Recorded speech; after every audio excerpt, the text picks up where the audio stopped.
Hello, my name is Cadet Tran, and I will be teaching the operation orders, paragraphs, and subparagraphs for situational training exercises. Task: instruct MS3s on the opboard paragraphs and subparagraphs. Conditions: you guys can watch this anytime and any place that there's an internet connection. Standards: all MS3s will be proficient in understanding the operations order.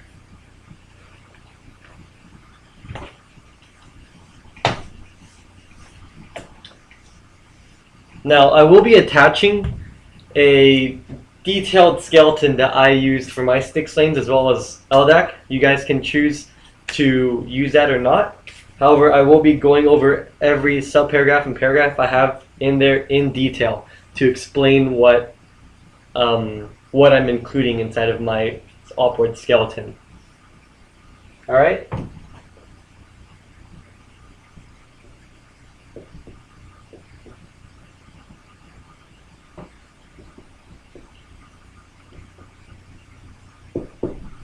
Hopefully by this point in time, you guys know that the opboard consists of 5 paragraphs.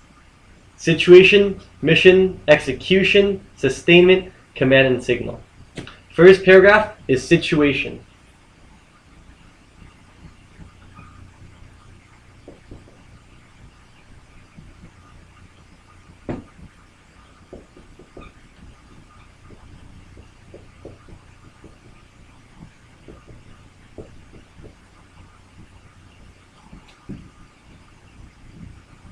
Okay.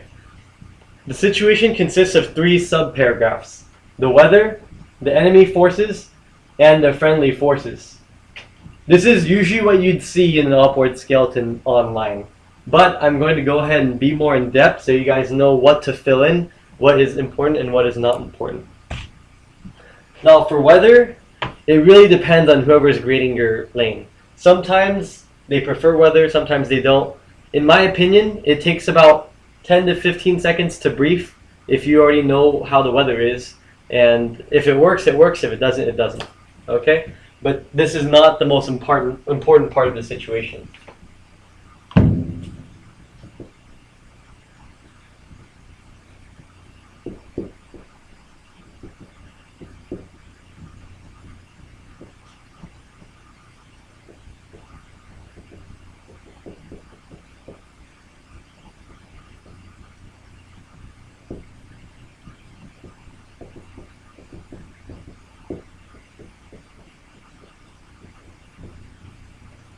In the real military, weather is very, very important. However, in ROTC, we're going to drive on when we have to.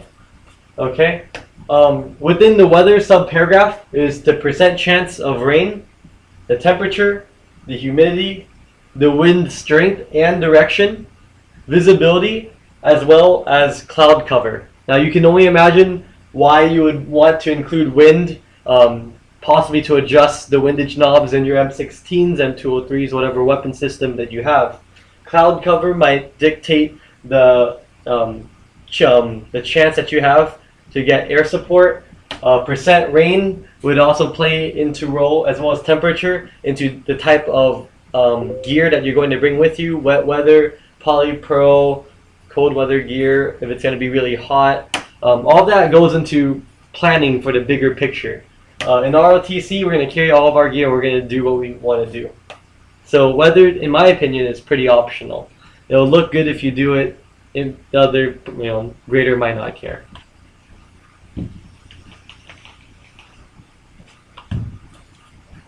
Might as well just erase everything here.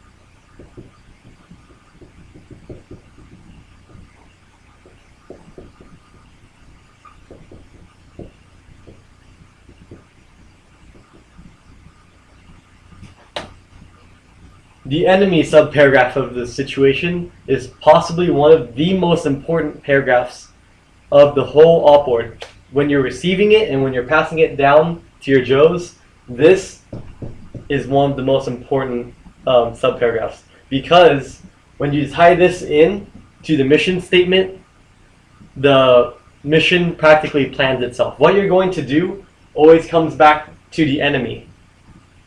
Just as you're given the mission, you always have to consider the enemy. Okay?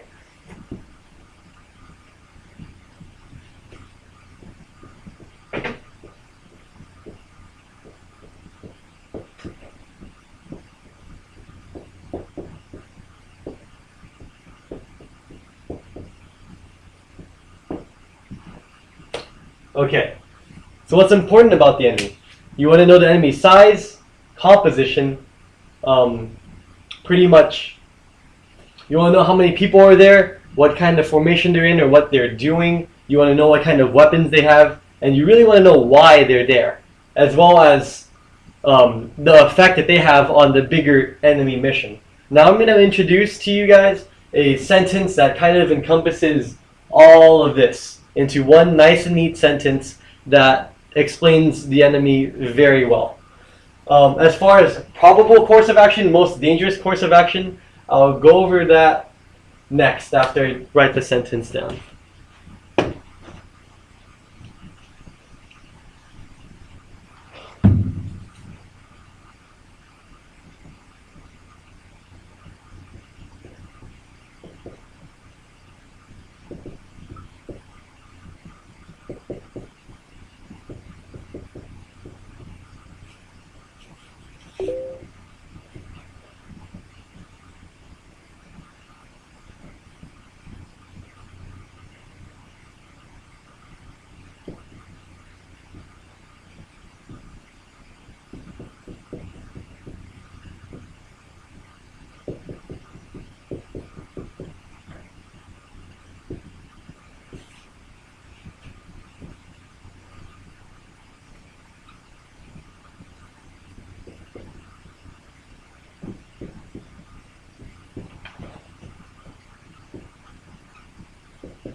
Okay, and this, if you do notice, actually looks a lot like our mission statement.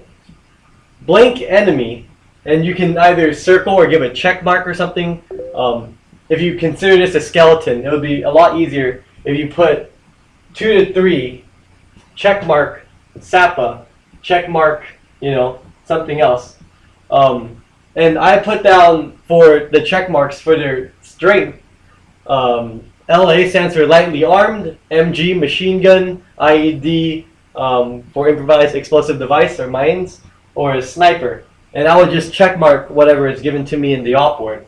So let's say that there are 2 to 3 lightly armed SAPA forces conducting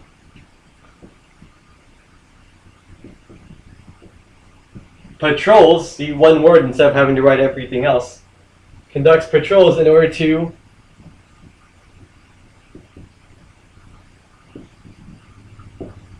defend the MSR, or main supply route.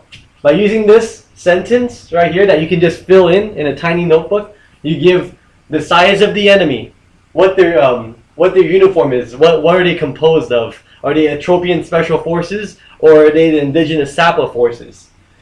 What are their strengths? Are they lightly armed? Do they carry with them a machine gun? Maybe an IED, an RPG, sniper? Their strengths help you plan maybe how you're going to put your forces on the ground, in what positions you're going to put them in, or even what movement technique you're going to use. Conducting patrols, that's their mission, what they're doing there, in order to defend the main supply route. Now that also sounds like the higher unit mission. By saying that they're conducting patrols, that's their mission. In order to defend the MSR, that's why they're there in the bigger picture. It gives you purpose to the enemy. And it also helps you think about what the enemy might be done, what the enemy courses of action might be. Probable courses of action and most dangerous courses of action are usually given to you in the op board that you receive from your TAC. However, you can also think of these yourself, even if they didn't. The most probable course of action is kind of self-explanatory. What are they most likely to do? If it's 2 to 3 lightly armed people with, I don't know, AK-47s or handguns, and they come across a squad of 12 people or 13 people in an ambush, their probable course of action will, maybe to just run away if they can. The most dangerous course of action is that maybe when you're attacking them, it's on an intersection and they have mortars that are already pre-planned and targeted at the intersection. So really, that's something, knowing the enemy's strength and capabilities, that's something that's going to be given to you from higher. You don't know if they can call in a platoon-sized element to be their backup. That's something that you have to get from higher. Okay?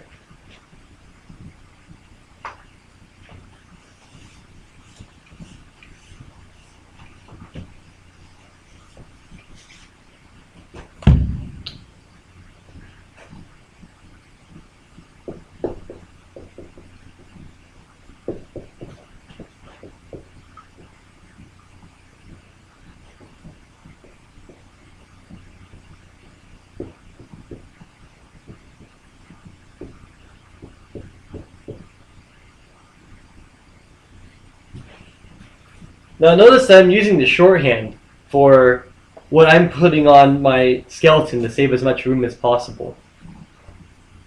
And this is just to explain my skeleton, I guess.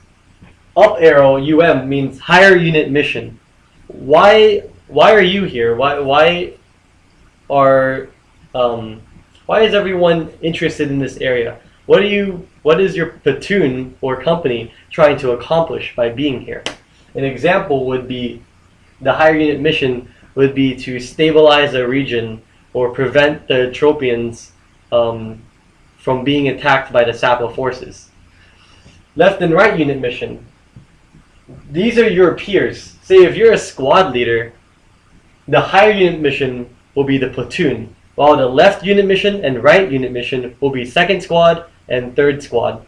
This would be important later on when you're planning. I'll cover that in the next video for tactics. A/D stands for attachments, detachments, and CC stands for civilian considerations.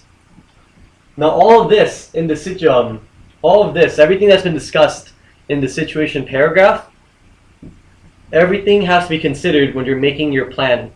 You're going to be handed a mission, and when you think about how you're going to accomplish that mission, it's not always best to go by the doctrine and always go by a textbook answer what to do. Making a line on a road isn't always the best plan when you're ambushing them. Maybe you can make an L shape. Maybe you can place your men in a way that utilizes the terrain, like the very common phrase MET-TC dependent.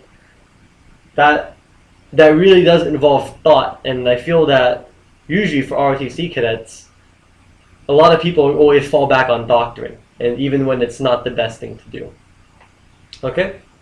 My next video will be on the next paragraph, mission, as well as execution. I'll keep it short so you guys can kind of not have to watch a really long video all at once.